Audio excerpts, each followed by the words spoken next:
میں اردو ادب اور تاریخ کی بہت معمولی طالب علم ہوں، اور اس سے معمولی تر طالب علم زندگی کی ہوں. اس لیے زندگی کے جتنے موضوع ہیں وہ شوہروں اور بیویوں میں بٹے ہوئے نہیں ہیں.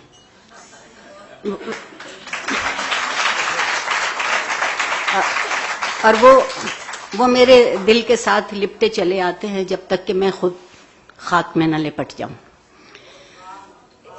دوسری ایک گزارش یہ ہے کہ یہاں میرے وہ ساتھی موجود نہیں ہیں جو مجھ سے میرے ایک جملے کی وجہ سے خفا ہیں، اور غلطی سے وہ تقریر میں نے انگریزی میں کی تھی، کیونکہ میں اب تو اردو بغاوتاً بولنا پڑتی ہے.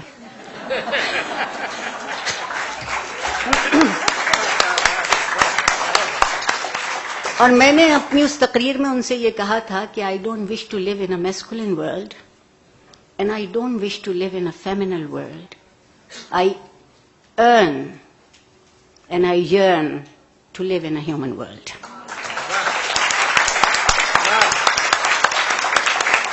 میری تمنا اتنی ہے، اور شاید پروردگار کا منشا بھی یہی تھا کہ ہم آدمی سے انسان ہو سکیں. آدمی ایک مادی وجود ہے اور انسان ایک اخلاقی وجود ہے، اور آدمی سے انسان کیسے ہوتا ہے تو وہ درمیان میں کتاب آ جاتی ہے.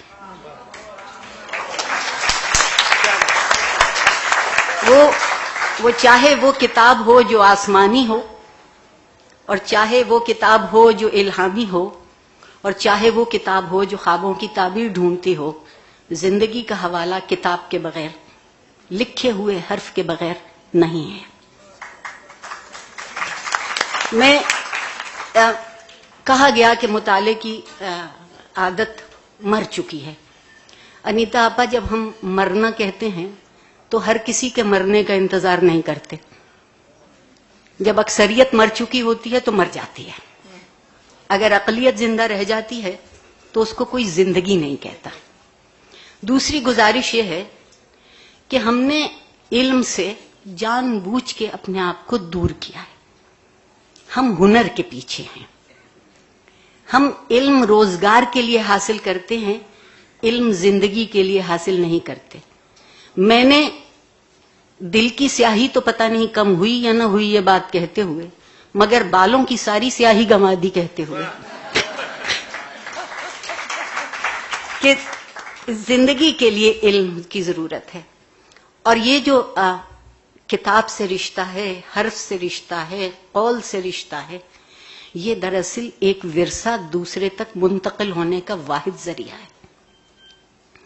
جو بچپن کی کہانی تھی نا کہ چڑیا لائی دال کا دانا اور چڑا لایا چاول کا دانا، اگلا جملہ بہت معنی خیز ہے، اور میں آج کل کے تمام صنفی لوگوں کو یہ کہانی سناتی ہوں. دونوں نے مل کر پکائی اور دونوں نے مل کر کھائی. مگر اب ہم اس کہانی کو یوں لکھتے ہیں کہ چڑیا ہی لائی دال کا دانا اور چڑیا ہی لائی چاول کا دانا، ایک نے پکائی دوسرے نے کھائی.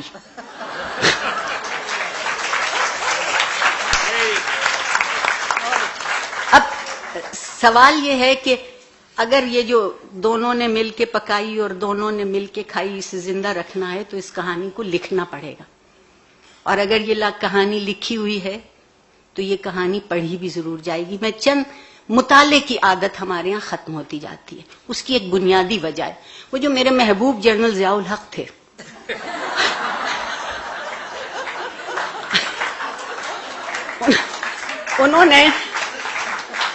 انہوں نے اس معاشرے سے چند بری عادتیں چھین لی. مثلا تقریر کا فن چھین لیا، خطبہ رہ گیا. تقریر میں تو آپ دونوں موضوع سوچتے ہیں نا، مخالف بھی، یہ امکان کی بات کرتے ہیں، اور خطبے میں آپ صرف فتوے کی بات کرتے ہیں. زندگی فتووں پہ زندہ نہیں ہے، زندگی امکان پہ زندہ ہے.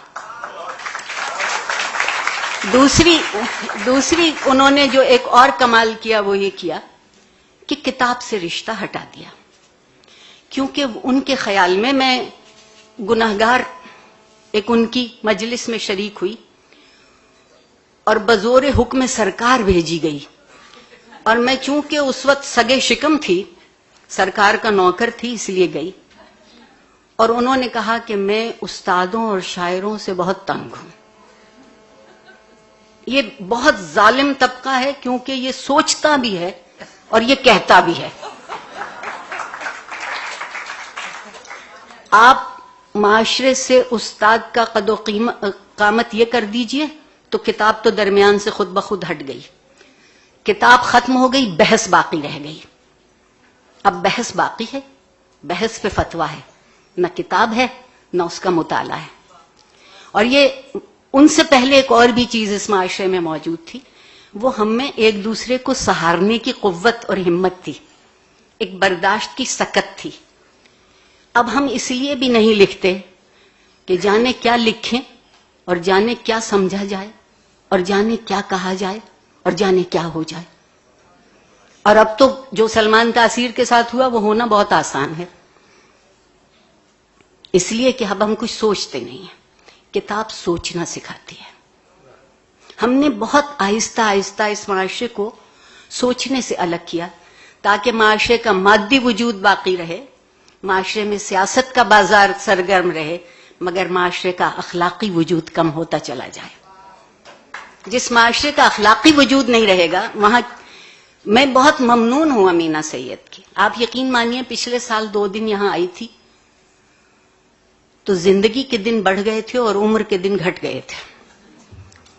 اس دفعہ بھی کچھ ایسا ہی ہے. اتنے حبس کے موسم میں، اتنی گھٹن کی فضا میں وہ یہ موقع دیں کہ یہاں ہم دل بیٹھ کے وہ بات کر سکیں جو معاشرے کی زندگی کی بات ہوتی ہے، ایک معاشرے کی ترجیحات کی بات ہوتی ہے. اور مجھے ایک اور بھی شکایت ہے، ہم ہر چیز کی توقع اور ذمہ داری حکومت کو دے دیتے ہیں. میں معافی چاہتی ہوں کہ جو حکومت آئینی ذمہ داریاں پوری نہیں کر سکتی وہ اخلاقی ذمہ داریاں کیوں کر پوری کرے گی. مجھے معلوم نہیں ہے کراچی شہر کا، یہاں بھی شاید یہ حال ہوگا. میری یقین مانیے کبھی میں بھی بچہ بھی تھی اور ایک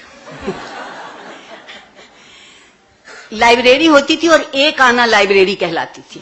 وہ کھوکھا جس کا ذکر کیا ہے غازی نے، وہ کھوکھے موجود تھے شہر میں. بلکہ کچھ لائبریریاں تو چلتی پھرتی لائبریری تھیں جنہیں گشتی لائبریری کہتے تھے. اور یہاں جو لوگ پنجابی سمجھتے ہیں وہ اس لفظ کو بھول جائیں. اب ایک معاشرے کی ترجیحات دیکھیے. اخبار میں اشتہار آتا ہے 1000 روپے کا پیزا سستا ہے، بے حد سستا ہو گیا. 1000 روپے کا پیزا 4 لوگ کھا سکتے ہیں، اور اس کے ساتھ ایک پیپسی کی بوتل راحت جاں کے لیے مفت ساتھ آتی ہے. جب کوئی ہم سے یہ کہتا ہے کہ 500 روپے کی کتاب خرید لو تو ہم کہتے ہیں کتابیں بہت مہنگی ہو گئیں. میری گزارش یہ ہے کہ 1000 روپے کا پیزا 4 لوگ کھاتے ہیں اور صبح تک اس کو کسی تہذیب میں شمار نہیں کیا جاتا. 500 روپے کی کتاب ایک شخص خریدتا ہے اور شاید 100 لوگ اس کو استعمال کر سکتے ہیں اور وہ ہمیشہ تہذیب میں شمار کی جائے.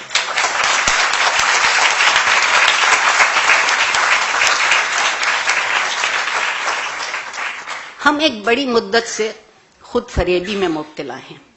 انیپا آپا آپ سے بے حد معذرت کے ساتھ، مایوسی نہیں ہے، لیکن کبھی کبھی اپنا چہرہ بھی دیکھ لینا چاہیے. گو کہ ہم سے ہمارے چہرے ہمیشہ جھوٹ بولتے ہیں. ہم نے ابھی تک خود فریبی سے اپنے آپ کو الگ نہیں کیا. خود فریبی میں لطف یہ ہے کہ وہ نظر آتا ہے جو نہیں ہوتا، اور جو ہوتا ہے وہ نظر نہیں آتا. صرف کتاب وہ آئینہ ہے جو وہ دکھا دیتی ہے کہ جو تھا، جو ہے، جو ہوگا اور جو ہو